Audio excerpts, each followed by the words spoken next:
যামু তোর সাথে যাইয়া কো হাল তোর দুনিয়া তো হাল দরবারে সময় হতে এ নানা দেখবি তো দৌড়ে আহে আহে না রে কত মানুষ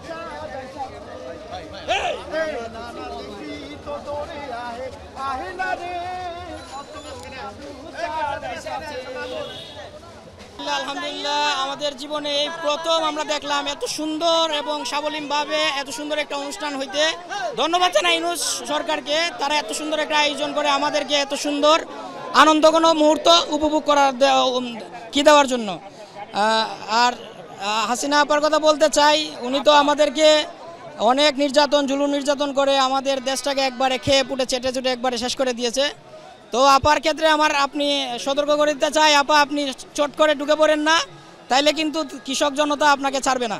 প্রথম ছবিটা ছিল হাসিনার, ওইটা সেই ছিল বেশি ভালো লেগেছে। ফ্যাসিস্ট হাসিনার মূর্তিটা দেখে মানে অনেক আনন্দ পাইছি। মানে ওটা ভাঙার পরে যে আবার ওটা নতুন করে গড়ছে, ওটা মানে আরো বেশি ভালো হয়েছে, আগের থেকে আরো বেশি ভালো লাগছে। আপার সাথে সাথে আমরা হাঁটছি, আপাকে মিস করি নাই। ওই নিয়ে আমরা ছিলাম প্লাস ৩৬ জুলাই যে মূর্তিটা বানাইছে, তারপর মুগ্ধ যে পানির বোতলটা করছে, ওগুলোও ভালো লাগছে দেখে।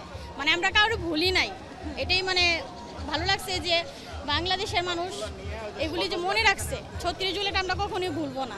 I had just had a great day, you know? Like I've seen the processions, I woke up super early to go to Ramna Park and I just liked it. So thank you so much. নববর্ষে সর্বপ্রথম অনেক ভালো ছিল। দেখা যাচ্ছে যে আমাদের যে বৈষম্য বিরোধী যে ঝামেলাগুলো, তার থেকে ভালো বড় কথা হচ্ছে আমরা নতুন বছরটা কিভাবে কাটাবো। সবার আনন্দ উল্লাস মেতে উঠুক, এইটুকুই বলি। শুভ নববর্ষ। আমি লাস্ট টাইম যখন আসছিলাম তখন আমি অনেক ছোট ছিলাম, তো আমার কিছু মনে নেই। তো এবারে আমার সেকেন্ড টাইম, কিন্তু তাও আমার এবার সব দেখে খুব ভালোই লাগলো। যে গ্যাদারিং নেই, ফার্স্ট টাইমে অনেক বেশি গ্যাদারিং হয়েছিল, এটা মনে আছে।